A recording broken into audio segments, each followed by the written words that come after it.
Hello everyone, welcome back to my channel just coded with सार्थक।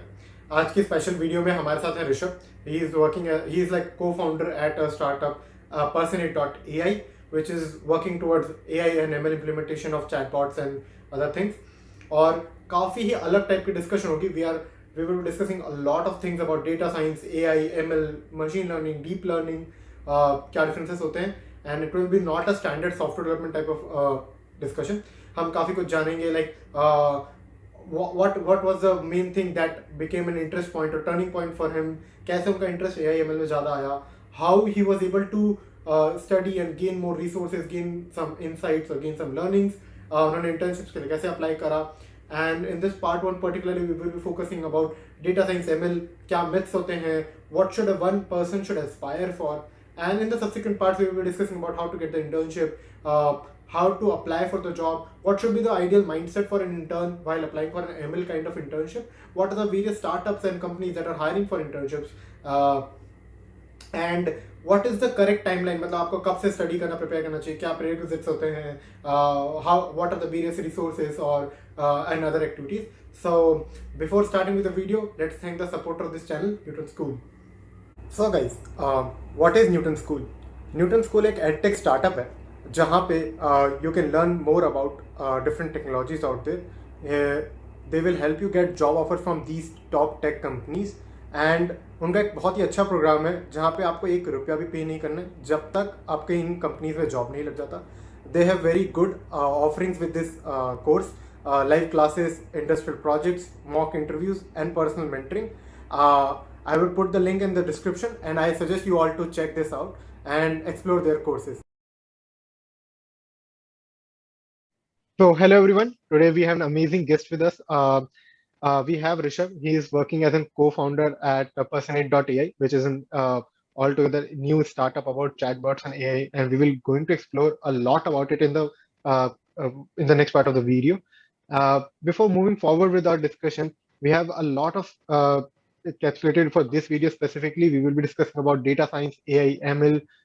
What should a student aspire to become? What are the different resources that can person refer? And what are the various things one can do with the with unlocking the full opportunities and full potential of AI and ML. Uh, so Rishabh, can you please tell about your story and your professional background? Yes. So my career began, at this career in AI grew with my interest in artificial intelligence, which started in computer science in my first year only.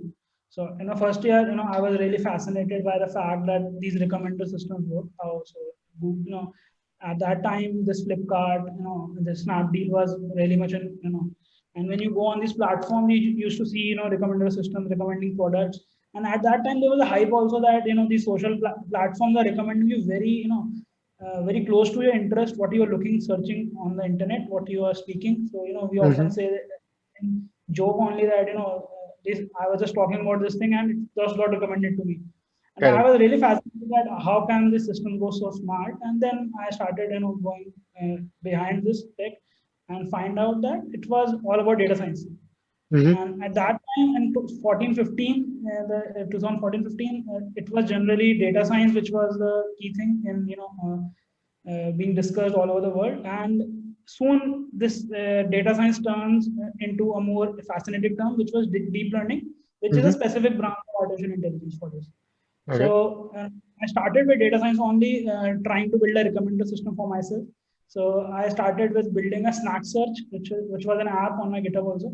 So Mm-hmm. snack search was a snack recommendation system which used to recommend me snacks and anything depending upon the time of the day. So my interest grew by building something for myself only, Mm-hmm. and I just took a data set from somewhere and doing that, and then slowly going into Kaggle and analytics with them on this platform, where where these guys host hackathons on data science and artificial intelligence. That's Mm-hmm. how I got more into data science by my second year. And Uh-huh. in my second year, I started, giving interviews for internships in the Mm-hmm. starting of the second year. And in one of my interviews, I faced a data scientist in front of me. Okay. And, I was pretty much confident by that time that I have done these Coursera courses, and all these edX courses and YouTube and all that Android Engine all. and pretty much confident that I will take that interview, in a blink second. But when I went into the interview, that person was really practical about, what they are applying in their company, and that gave me a setback that okay, data science is not just about reading and on these, YouTube videos and just writing these algorithms. It's more about dealing with actual data in the Correct. world, and from there onwards, I started, going into basic mathematics, that how to generally deal with data, Right. because if you want to pursue data science as a keen profession, you need to have a basic grasp over data, and to have that basic grasp, you must have a in-depth understanding of mathematics first of all. So Right. that's what my approach began from second year onwards. That okay, I'm just going to study maths. So for 8 months, I studied plain maths in second year, and then again applied for internships, and then opened my first internships. So on, it went on to 4 internships till my third year end. Okay. So every 6 months I used to go for an internship. So by fourth year I had 4 internships in my bag. Awesome. And the other thing which triggered data science for me was hackathons. And every time during my college journey, I was just going to hackathons randomly and implementing some AI solution over there and figuring out, because in a hackathon you just have to think the solution there and then only. Right. It's mostly that. So going with my going with my buddies over there and just figuring out, okay, how could I apply data science or any AI over here. Eventually I shifted from basic data science to totally deep learning, which especially focused on images by my third year end. And from then I started training myself to pursue the position of a visual computing scientist. Okay. uh, so not many people are aware of it. It's a specific profession which is known as visual computing scientist or visual computing researchers. The basic role of the scientist or researchers are to deal with images and videos. Okay. Whatever data you see visually is your data which could be dealt through this artificial intelligence. That's the branch which I got interest in me, because images is something which you could see the outputs changing with time, and it's Right. kind of fascinating kids in college. That's why I started pursuing this visual computing research. And then when we got into ISRO, from there in ISRO, we also worked on some visual computing projects with ISRO. And it actually hyped my interest to the peak, that okay, I'm going to go in a job like that. And I had got a PPO by then, and I entered Find at that time, and this everything was then data science related to images from then only. Okay. Yeah, I think that's an amazing, fascinating story for us. So it started with a project for us, like yourself only, and then it bring out a lot of learnings. Then it panned out in such a way that you got the exposure, and later on that you realize that data science is not about theoretical knowledge or just going by the videos. You have to be more practical about it. You have to be understand all the nuances of data, what the real world data looks like. It's saying that हाँ ideal world नहीं है. You have the data, you have that inconsistencies, like you have those outliers, you have those noises available, and you have to capture the right essence out of that. And so for the folks that are not aware, like me and Rishabh Bhaiya are from the same college. He is my senior. He has been like the ideal role model for us. Like he has been going to a lot of hackathons, uh, doing some crazy stuff every now and then. As he mentioned, he has been part of like 3, 4 internships. He has been to ISRO. He has been working with Find for a long time. Uh, for folks who are not aware, like Find was once backed and acquired by Google, and then later on with Reliance. So uh, he has also worked with Find, and he was a altogether lead data scientist there as well. So with this, should like move forward with like you mentioned you were more interested about visual things like AI and ML can be applied to text, audio, video files, like, but you were more towards interested toward images and video files. Like, what are the different technologies that you pursued? What are the things that actually change the way of the way of you see or perceive things, and what are the future scope of those things? So when we worked in an e-commerce platform like Find, we Mm-hmm. generally saw data related to images and something like text, which was just product attributes.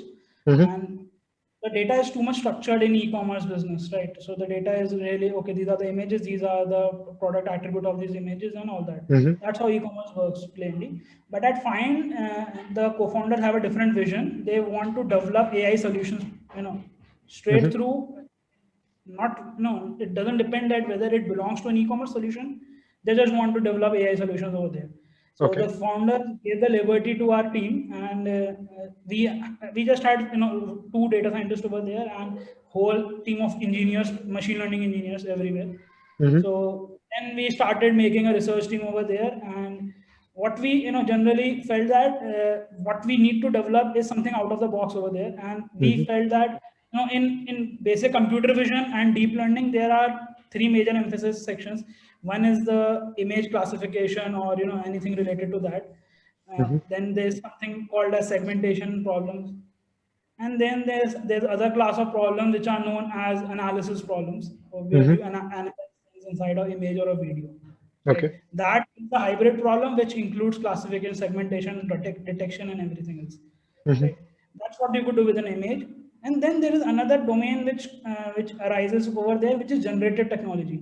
Mm-hmm. Generative technology is something like you get a reference and then you generate something new which is not there, present in the actual world. Correct. Right? Mm-hmm.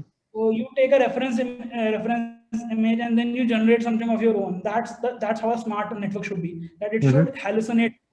And to be, more practical about it, hallucination is seeing something which doesn't exist, right? Right. Seeing patterns, seeing, something which, so that there these high class of neural networks comes in. So Mm-hmm. that always fascinated me. But as working in Find, we always used to stick to the basic 3 problems which I discussed earlier. Okay. And I always had that, interest to start making generative technology Mm-hmm. altogether, because it is something which always fascinates everyone, and you get to see something which doesn't exist, right? Mm-hmm. So you never know the foundation of such technology, what it could do. Okay. And when powered by other technology like NLP and all, it could actually make wonders happen.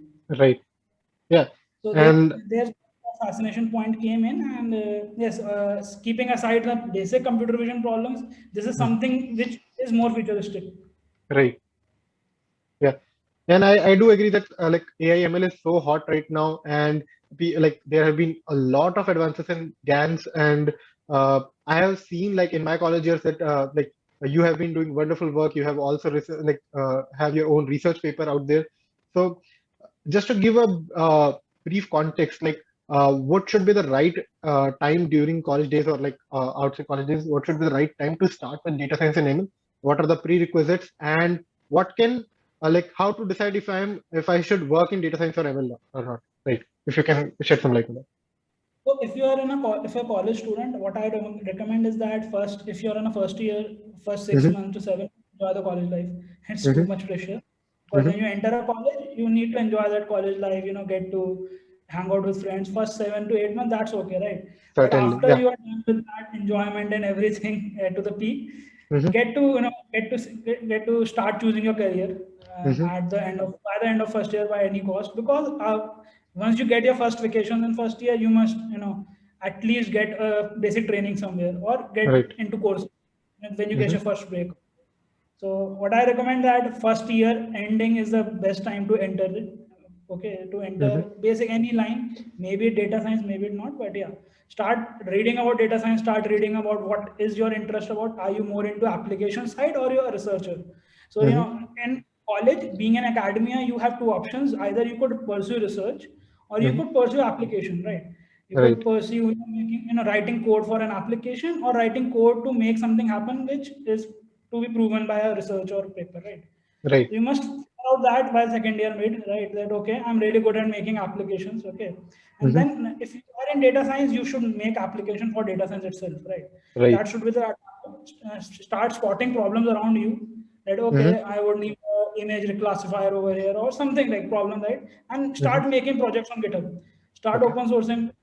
Open source is one of the best way to get recognition. I Mm-hmm. still get many comments on my old repos that okay, we want to use this, how to run that. Obviously, Mm-hmm. those other old projects, but yeah, there is some connection with that. Okay, you want to open source ML and data science. It's pretty much in fashion right now. Plus, Right. you will get a kind of a I would say you would get a kind of a feedback in case that okay, you have developed something really good out of the box. Mm-hmm. Obviously, then one thing you could do is go on GitHub, go on platforms which teach machine learning. take their capstone projects, take their normal projects, start developing them in your own way. It will actually be a breakthrough in your career because you would end up developing applications which are more practical, right? If you take inspiration from there, and then internships is the go-to key. Start applying for internships. Land up any internship at the beginning. You don't need to, go for like Google or something. Start from small. If you are in a college which is not IIT or NIT, you could start from a low company, but yeah, you'll end up in a big company soon. That's all. And machine learning and data science is pretty much fashion in everywhere. I would say that every company these days, almost every company is using MLs in some way and data science in some way right now, or they're trying to use it, right? So will end up in internship somewhere in machine learning, and that is a very common opinion about that. Yeah. Okay. I think yeah, I can agree to that. Like, is it first year is just the exploration part of your journey. You have to explore a lot of things. And I have known Bhaiya. He has been one of the fun person, the chillest person in the group. He has been he has been motivating me towards doing some fun activities as well. So you have to be looking part of that enjoyment or journey in the first year. But side by side, you can explore what are the various things that are available. Data science could be one of them, web development, DSA, it could be anything like network or DBMS, if you want to go there. So explore that part. But by the end of the first year, when you get the break between first and second year, you should be able to decide something, and you should be able to latch on some key technology that you want to learn. And by the end of that, like after learning some technology, after gaining some learnings, you should be able to figure out like you are more oriented towards the app development part of it or the researching part of it. Makes more sense to me. Like this has been the wonderful guidance that you should be able to quickly like correctly identify what kind of a person you are. You are more towards like doing more research or like creating more development peak. Correct. And so I have seen people like because this has been like so hot right now, like my company is using, a lot of companies are using, a lot of startups are evolving in this direction, AI and ML, but a lot of myths are also traveling in this direction. What could be like what are the different myths like around the learning part of it, or like how easy it is to get an internship or job? What like people think something like if I learn today AI and ML, I can land a job at Facebook and just start developing their recommendation system or like that. So what are the various other myths that you have heard of, or what are the myths that you want to clear for the students? One major myth which I came across throughout my career was that you would need a PhD to land up in Google or or Facebook to do ML over there. That's not absolutely necessary. Obviously, Google shows a requirement of PhD, but just for research positions, right? Like to do machine learning or deep learning, you don't need to be a PhD in Google. Google hires machine learning engineers which are not PhD, first of all.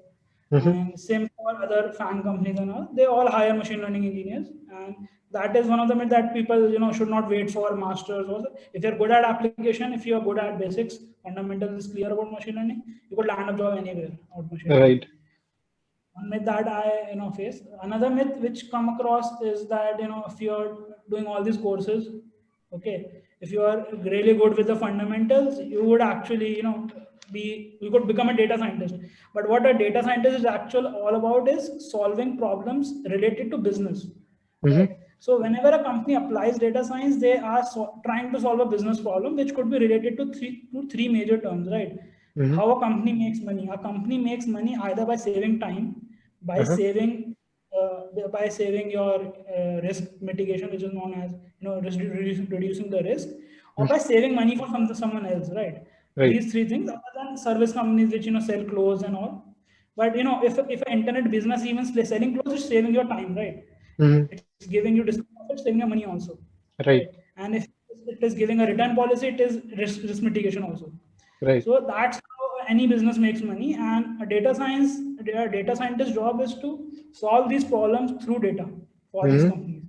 Right? If you could ease this process in some way, right? Not if even if it is not a direct process, if you could ease it in some way, I guess you conquered this data science field, right? If you could save money, save time, or reduce the risk of something, you have saved. You have solved the actual data science problem for these companies. So just going through courses and going through a little bit of competitions doesn't make you a good data scientist. According to me, solving problems on practical data would actually make you a data scientist, and a data scientist should think end to end, like how my data is going to, how my data science model is going to influence the final customer. Right. If you could figure out that pipeline, that's a real value which you add to a company. Mm-hmm. So just going learning things around is more is a little bit less valuable than experiencing things around for me. Right. That's one of the two myths which I encountered through my career. Certainly, I think one of the best advice that you like pointers you mentioned, like how a business makes money by these 3 points, by reducing risk, by reducing like the time or effort, or like by giving them assurances in the repeat. Yeah, I do agree. And like you have also mentioned, like you have to be good, very good at with skills. You have to be like open source is one good starting point for like you still get those requests. It's good for networking. It's good for your own development as well. I do agree. So what do you think would be the right set of resources that one should pick like to study ML or AI? Or if you can like before studying with like, what would you recommend, like what is the discernible differences between data science like or ML position or an AI person? What are the various resources that we can like collect from there to study in that direction, and later on we can move on with that forward. Yeah. So I get this question a lot from many people that how should I get into machine learning, and Hmm. the more common question is how should I get into deep learning, Right. because deep learning is kind of a more a bigger bubble right now, because Hmm. the most state of the art applications are coming through deep learning only, and Right. machine learning is kind of lagging behind, you know, Hmm. in, as compared to deep learning. If you want to get started with machine learning or deep learning, either way, first get some basic understanding from basic courses. You 3 to 4 courses is enough for you to get a Hmm. basic understanding of how this thing works, right? Right. And some startup projects, 3 to 4 projects, maybe recommender system, maybe clustering projects, maybe something classification or what. Just Hmm. get a hands on that, okay, how to make models. Okay. Right. After you're done with that basic level, you must go to platforms like Kaggle, where Hmm. companies are giving practical problems as challenges right over there. Okay. So on Kaggle, companies actually spend bucks to get a challenge over there, and that challenge is actually a practical challenge. Hmm. Okay. So, as a beginner, you must not aim to get in the top 1% initially, but you should Hmm. aim to get in some 50% or 40% somehow, and then Right. once the competition is over, study the top 10 solutions for that. Hmm. Once you Okay. do this for the first 10 projects, after that 10 projects, you will obviously know that, okay, how a similar project if comes again, how you're going to do it. Because you have studied the top 10 solutions of every project you have, done till now. And you Hmm. would, and after a year time, you would end up in the top 5% or top 1%, obviously. Right. That's how a student should pursue this thing. I felt that I should have done that more, Hmm. just because I got committed into multiple jobs and internships. I was not, practically that much free to do such a thing. But yeah, I would have surely done that if I would have been, free at that time. Right. Yeah. Yeah. I think Kaggle is one of the best thing that I have heard from a lot of people. Like they have this deep set, but I have heard that Kaggle on like has more on the clean data version. Like they have the data is more clean. You don't have to look for those problems. So what would be your direction saying like people who need to practice more, who need to practice on more real world problems? What should be the right direction in that way? So, And how? Mhm. so obviously, if you are going on Kaggle or these competitions online, you would Mhm. obviously see very much cleaned or controlled amount of data. Correct. Obviously, their tests might be a little bit of more diverse in case of testing, because Mhm. Kaggle either focus is getting good results in the test set, right? So their Right. test set is more in nature. But if you really want to face practical data, Mhm. practical companies and go to internships is the only point where you could face such problems. Because if you join a startup, right, Uh-huh. startups are generally dealing with lots of amounts scrapping data and all that, Correct. right? Mhm. Scrapping data randomly, and all that data is really not under any quality check. The data Mhm. comes in huge amount because the startup is generally scrapping data or getting data from unknown sources. You will Mhm. face lots of amounts of practical good amount of data, and how to clean that in a pipeline. Because when you retrieve data in large amounts, you can't actually quality check each and every sample, right? Right. So you must practically develop solutions to clean such data. right? Right. So that's also a process known as data wrangling in data science. Data scientists must know data wrangling. It's a process to clean the variables and select the final variables for your project, right? So Right. for data wrangling, you have to develop smart solutions which recognizes what data is clean or not. Mm-hmm. So going into internships and internships in startups would actually expose you to some great amount of practical data if it's a Right. machine learning. Mm-hmm. Yeah, I think that's the right idea. Like you need to complete your courses first, get the basic learning, just practice enough on the Kaggle to improve your concepts, to get an idea how problems work. But on to get a more better understanding to work on real life problems, you have to get an internship. You don't have a solution existing today. Like you can practice there. So internship is the best way to move forward. Agreed on that part. Yeah. So with this we come to the end of the part 1 of this video. हमने काफ़ी कुछ जाना about data science ML and what Rishabh is up to, how he was able to bag internship with Find, ISRO, data science में क्यों आप career बना सकते हो, क्या interesting points हैं, क्या opportunities हैं, and why is world so moving in the direction of AI and ML, कहाँ कहाँ implementation देख सकते हो और कैसे कैसे आप solve कर सकते हो. In the next part, stay tuned for that. We will be exploring how to get the right internships, what are the various problems that one can attribute, and what is the exact way to get your resume get shortlisted by the recruiters and hiring managers. So stay tuned for that. और यार ये video अच्छा लगा तो यार subscribe करो channel को and share this video with everyone who is interested in going for data science and ML. I hope you will all like this video and mention comment section below कि आपको और कौन सी videos चाहिए और कौन से आप पर्सन के साथ बात करना चाहते हो और कौन सी फील्ड का आपको कॉन्टेक्स्ट चाहिए. I will try to bring some famous person from that for field and we will have a great podcast with them. So leave, bye bye.